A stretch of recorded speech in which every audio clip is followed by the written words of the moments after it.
حبیب صاحب election commission بھی اب کود پڑا اس معاملے میں اور نظر ثانی کی درخواست دائر کر دی گئی ہے. اچھا خان صاحب کا بڑا امپورٹنٹ بیان بھی ہے, اس پہ بھی آپ سے بات کرنی ہے, لیکن پہلے میں چاہ رہی ہوں کہ ہم اس پہ گفتگو کر لیں.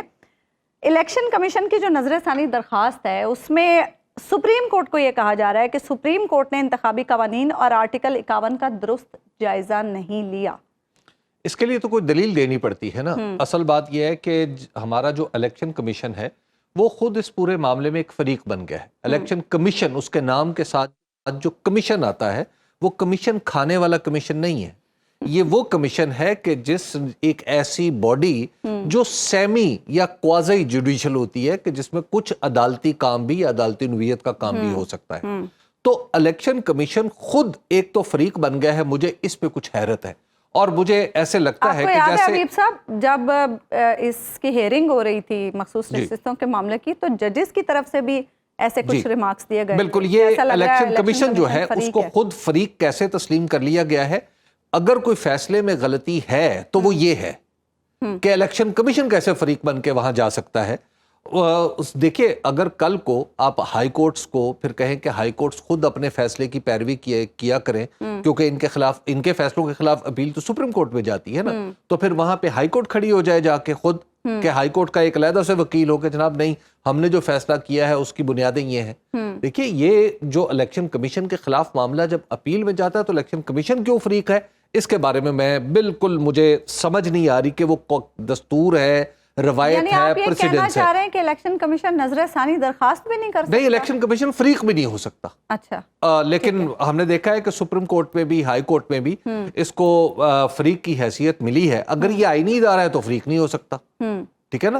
جب فریق نہیں ہوگا تو یہ تو جو ہمارا استدلال, یہ جو طریقہ استدلال جس کے نتیجے میں الیکشن کمیشن فریق بنا ہے, یہ جسٹس قاضی فائز عیسیٰ کا دریافت کرتا ہے. تو اس طریقے استدلال کا میں تو ناقد ہوں, مجھے تو وہ سمجھ نہیں آتی بطور قانون کے طالب علم کے اور نہایتی ادنا طالب علم کے.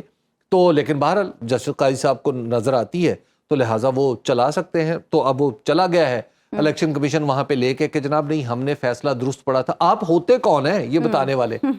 بھائی عدالت نے کہہ دیا تو کہہ دیا, بس کہانی ختم ہو گئی.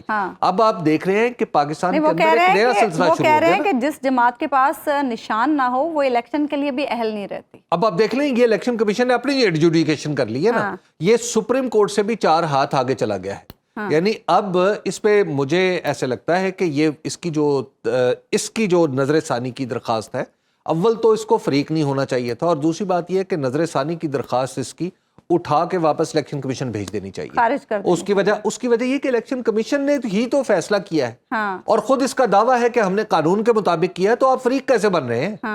کیونکہ آپ نے 2 فریقوں کو سن کے فیصلہ کیا ہے نا, تو آپ تیسرا فریق کیوں بن رہے ہیں؟ تفصیلی فیصلہ ویسے آ جانا چاہیے. تفصیلی فیصلہ آ جائے, لیکن اس کا یہ مطلب تو نہیں ہے کہ تفصیلی فیصلہ آنے تک آپ عدالت کا حکم نہیں مانیں گے. لیکن کچھ تفصیلی فیصلے سے کہاں ابہام ختم ہوتا ہے؟ حکم نامے میں بھائی الیکشن کمیشن کو جو مرضی لگتا ہے, وہ کہہ رہا ہے کہ ہمیں تو ابہام ہے. آپ نے سیدھی سی بات ہے کہ آپ نے حکم نامہ ہے, ہمارے دستور نے یہ طے کر دیا ہے کہ جب عدالت کا حکم نامہ آئے گا تو پاکستان کے سبھی ادارے اس کے سامنے سر تسلیم خم کریں گے. یہ ہم ابھی دیکھ رہے ہیں, یہ پاکستان کی تاریخ میں پہلے بھی ہو چکا ہے. نہیں, وہ تو پہلے بھی ہو چکا ہے. ایک بار پہلے بھی ایک آرڈر دیا تھا جس پر الیکشن کمیشن نے بھی عمل نہیں کیا تھا, نگران حکومت نے بھی عمل نہیں کیا. وہ ہو چکا ہے نا, تو اب وہ پریسیڈنٹ بن گیا ہے نا. اس میں ہمارے جناب چیف جسٹس جناب جسٹس قاضی فائز عیسیٰ صاحب کو دیکھنا ہے کہ ان کی عدالت کے احکامات اس طرح اڑا دیے جائیں گے ہوا میں, تو پھر اس کا کیا نتیجہ ہوگا؟ تو ابھی تو عدالتی تعطیلات ہے, تو پھر یہ معاملہ دیکھیے, تعطیلات ہوں یا نہ ہوں یہ کوشچن نہیں ہے. کوشچن یہ ہے کہ آپ نے عدالت کا حکم مانا ہے کہ نہیں مانا. وہ تو ابھی تک نہیں مانا. جب نہیں مانا تو بس دیٹس اٹ, یہ ہے کوشچن. بھئی عدالت اس کا نوٹس کل لے, پرسوں لے, چھٹیوں سے پہلے لے لے, چھٹیاں ختم کر کے لے, یا اس سے اگلی چھٹیوں میں لے, یہ تو عدالت کا ڈسکریشن ہے نا. آپ نے حکم مانا ہے کہ نہیں مانا, اس کا جواب دیں. آپ کو کیا لگ رہا ہے نشستیں مل جائیں گی پی ٹی آئی کو؟ دیکھیے, مجھے اس میں دستور اور قانون کے مطابق مجھے اس میں ذرہ برابر بھی شائبہ نہیں ہے کہ یہ پاکستان تحریک انصاف کی نشستیں. اس کا نہایت آسان مثال سے اگر میں آپ کو سمجھاؤں کہ 2 لوگ جا رہے ہیں اور ایک آدمی ان کے سامنے جا رہا ہے, اس کی جیب سے کوئی شخص نکال کے چیز بھاگتا ہے, وہ اس آدمی کو پکڑتا ہے اور جیب کی چیز جو ہے وہ گر جاتی ہے زمین پہ. پیچھے سے 2 لوگ آتے ہیں, کہتے ہیں یہ جو چیز اس کی جیب سے گری ہے یہ ہماری ہے. اب بھائی وہ کہتا ہے اس پہ دیکھ لو میرا شناختی کارڈ ہے, میرا نام لکھا ہوا ہے, میرا پتہ لکھا ہوا ہے, تو یہ چیز تو میری ہے. آپ کی کیسے؟ وہ کہتا ہے نہیں جی ہمیں چونکہ زمین سے پڑی ملی ہے, اب تمہاری تو نہیں ہے. اب یہ اٹھا کے اب دنیا میں عقل سلیم رکھنے والا کون شخص ہوگا ایسا جو کہے گا کہ یہ چیز جن کو پڑی ہوئی ملی ہے ان کی ہے؟ دیکھیے یہ ایک سادہ پرنسپل ہے. پیپلز پارٹی اور نون لیگ تو کہہ رہی ہے نا اب یہ پرنسپل ہے ہمیں دے دیں. جی تو ہمیں دے دیں, کیسے دے دیں آپ کو؟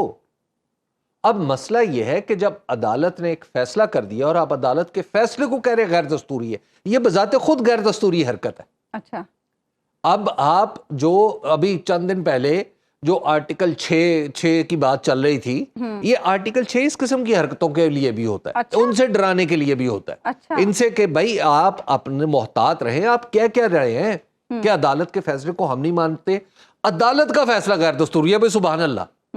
اچھا اس میں مینلی ابیب صاحب توہین عدالت جو ہے وہ الیکشن کمیشن کے خلاف, الیکشن کمیشن کو کیونکہ عدالت نے حکم دیا تھا, کیونکہ جو ایکٹ کرنا تھا جس ایجنسی نے, اس نے پورا کام کرنا تھا نا, تو اس نے اگر ایکٹ نہیں کیا تو توہین عدالت پھر اس شخص کے خلاف لگے گی جو اس کسی بھی ایجنسی کو ہیڈ کر رہا ہو. لیکن اس میں الیکشن کمیشن کے پاس یہ جواز ہے نا کہ ہم نے تو رہنمائی کے لیے مزید, چونکہ ابہام تھا الیکشن کمیشن کو, تو رہنمائی کے لیے عدالت سے رجوع کیا تھا.